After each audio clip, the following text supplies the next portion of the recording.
ایک بچہ کو حافظ اعلیٰ حضرت نے اپنے بیٹے مفتی اعظم ہند کو حافظ بنایا، اعلیٰ حضرت نے اپنے بیٹے حجت الاسلام کو حافظ بنایا، حجت الاسلام نے اپنے بیٹے مفسر اعظم ہند ابراہیم رضا کو حافظ بنایا، ابراہیم رضا خان نے اپنے بیٹے تاج الشریعہ کو حافظ بنایا۔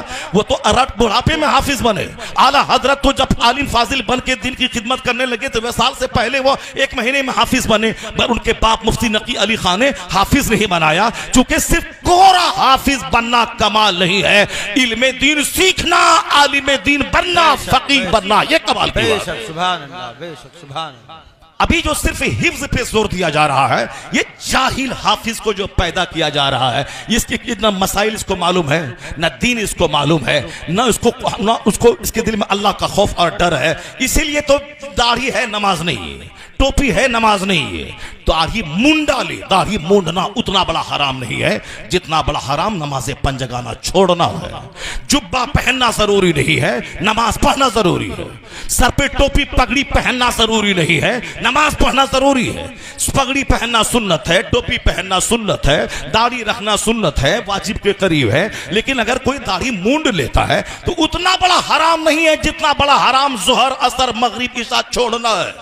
جی داڑھی ہے نماز نہیں ہے، جلسہ دستار بندی ہے نماز نہیں ہے، کیا ہے یہ تماشا؟ یہ تماشا اسی لیے ہے چونکہ ہم نے آپ کی عقیدت کا غلط استعمال کیا۔ ہم نے آپ کو یہی بتایا کہ حلوہ کھانا ہے شب برات میں، ہم نے آپ کو یہی بتایا کہ 11ویں شریف میں غوث پاک کا بکرا ذبح کرنا ہے، بہت برکت ہو جائے گی، ہم نے یہی بتایا کہ توشہ قادریہ کروانا ہے ہر مہینے کی 11 تاریخ کو، دولت آپ کی بڑھ جائے گی، دولت بڑھ جائے گی آپ کی، ہم نے یہی بتایا آپ کو۔ حضور نے کہا ہے الدنیا جیفۃ والطلابھا کلاب، یہ دنیا مردار ہے، اس کے طلبگار کتے ہیں۔ اللہ الصمد۔ اور ہم نے کیا بتایا کہ ہر ہفتے کی جمعرات کو توشہ قادریہ کیا کرو، دولت برس جائے گی۔ تو اب نماز ہے نہیں، اب وہ توشہ قادریہ ہو رہا، کیونکہ سب کو دولت چاہیے، مال چاہیے۔ بغداد جاؤ گے تو دعا قبول ہوتی ہے، وہاں جو چلا جائے مالا مال ہو جائے گا، اس لیے بمبئی کا سارا سیٹ وہ بغداد جا رہا ہے، کیونکہ اس کو مال بڑھانا ہے، اس کو مال بنانا ہے، اس کو مارکیٹنگ کمپلیکس خرید کرنا ہے، اس کو فارچونر گاڑی خریدنی ہے۔ اگر کسی کو پتا چل گیا کہ اجمیر کا بابا فارچونر دیتا ہے، اسی لیے وہ 20,000 خرچہ کر کے اجمیر چلا گیا، وہاں نہیں گیا کہ بابا 97 ایئرز آپ کی تھی اور آپ 4 سال کی عمر سے نماز پڑھتے تھے، 30 سال اپنے مرشد کا بستر ڈھویا سفر میں حضر میں، اور پھر ہندوستان میں آ کے 97 سال کا جو آخری دن دنیا میں تھا اس دن بھی آپ نے نماز نہیں چھوڑی۔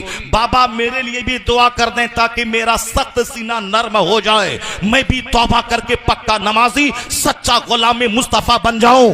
اب وہاں کوئی نہیں جاتا بابا سے دعا کروانے، یہ کہتا آپ ہندوستان کے سلطان ہیں، ہمیں مال دے دیجئے، ہمیں پردھانی کے الیکشن میں جیت دے دیجئے، ہمارے بیٹے کو ڈی ایم بنا دیجئے، سامنے والا پلاٹ خریدنا ہے، پیسہ 1 کروڑ ہے، لگتا اس میں 2 کروڑ، 1 کروڑ کا انتظام کروا دیجئے۔ یہ دنیا مانگنے اجمیر میں بھیڑ لگ رہی ہے، اور سنی خوش ہے کہ اجمیر میں 50 لاکھ کی آبادی یہ سنیوں کی آبادی ہے۔ وہ سنی کی آبادی، وہ تو دنیا داروں کی آبادی ہے، وہ تو صاحب مال دکان مانگنے والوں کی اب بھیڑ ہے۔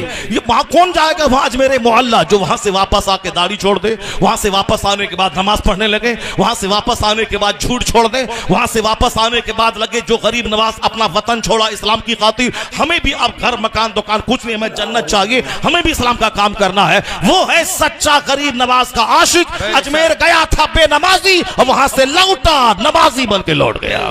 سبحان اللہ۔ وہ یہ ہے فیضان غریب نواز۔